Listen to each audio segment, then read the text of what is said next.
సిగ్గు లేకుండా ఇంకా మాట్లాడతాడు రేవంత్ రెడ్డి. ఈసారి 100 గెలుస్తాడట, 100.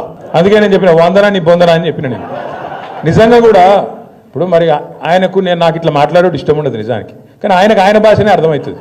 ఎవడన్నా ముఖ్యమంత్రి ప్రపంచంలో, మొత్తం ప్రపంచంలో ఎక్కడన్నా ఏం చేస్తారో ఆయన కోసుక తింటారా అంటాడు?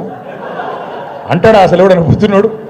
ఎవడన్నా ముఖ్యమంత్రి ఢిల్లీకి పోతే నేను దొంగను చూసినట్టు చూస్తున్నారు, చెప్పులు ఎత్తుకపోతావేమో అని చెప్పి అపాయింట్మెంట్ ఇస్తలేరని చెప్పినోడు ఎవడు ఉన్నాడు ఇదివరకు?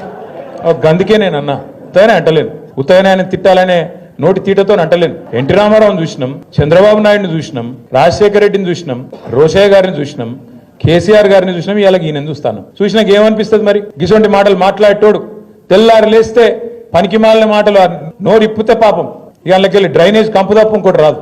గబ్బు మాటలు, గబ్బు వ్యవహారాలు. కేసీఆర్ గారు లాంటి నాయకుని పట్టుకొని ఆయన మీద ఇష్టం ఉన్నట్టు మాట్లాడొచ్చునా? తెలంగాణ తెచ్చిన వ్యక్తి ఇవాళని వాడు కూర్చున్నావు అంటేనే, ఆ కుర్చీలో కూర్చునే భాగ్యం నీకు వచ్చిందంటేనే దానికి కారణం కేసీఆర్ అన్న ఆయన నేను గుర్తు చేస్తా ఉన్నా. కేసీఆరే లేకపోతే, టీఆర్ఎస్ఏ లేకపోతే, గులాబీ జెండానే ఎగరకపోతే తెలంగాణ వస్తుండేనా? అది తెలియదా రేవంత్ రెడ్డికి?